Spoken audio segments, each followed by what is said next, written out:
મિલન આજે આપણે સૌની વચ્ચે થરાદ તાલુકા કોંગ્રેસ સમિતિના પ્રમુખ અને ગુજરાત પ્રદેશ કોંગ્રેસ સમિતિના મહામંત્રી અંબાભાઈ સોલંકી સાહેબ, ગુરુ શિક્ષણ સમિતિના ચેરમેન મોગીલાલ પટેલ સાહેબ, ચૌધરી સમાજના આગેવાન રોમજીભાઈ ચૌધરી સાહેબ, પૂર્વ જિલ્લા પંચાયત સદસ્ય શીખાભાઈ પટેલ સાહેબ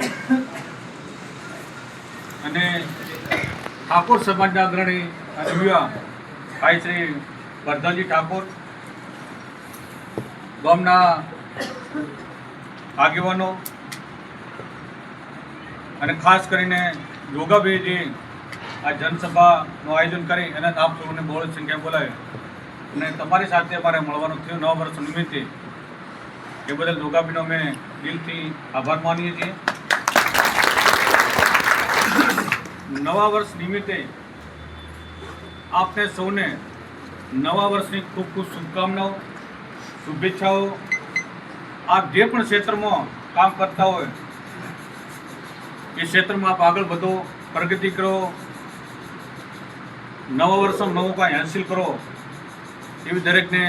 મારી આજે દિલથી શુભેચ્છાઓ. આજે નવા વર્ષ નિમિત્તે જ્યારે કોંગ્રેસ પાર્ટીની ફોર્મ્યુલા હતી કે જન આક્રોશના ભાગરૂપે જનતા જોડે જે પ્રશ્નો છે જનતા વ્યક્ત નહીં કરી હતી, શાસન પ્રશાસન સુધી પહોંચવાની હિંમત નથી કરી શકતી, ત્યારે કોંગ્રેસ પાર્ટીને કીધું કે તમે ઘરે ઘરે જાઓ, ગામડે જાઓ,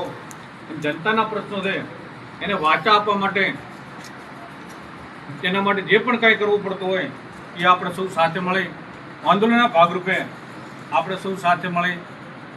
અને ન્યાય માટે આપણે જે પણ લઈએ નવા વર્ષમાં લડત લડવી પડે તો પણ આપણે સૌ સાથે મળીને લડવું પડશે. થોડા સમય પહેલાં આપણા વિસ્તારો પૂરગ્રસ્ત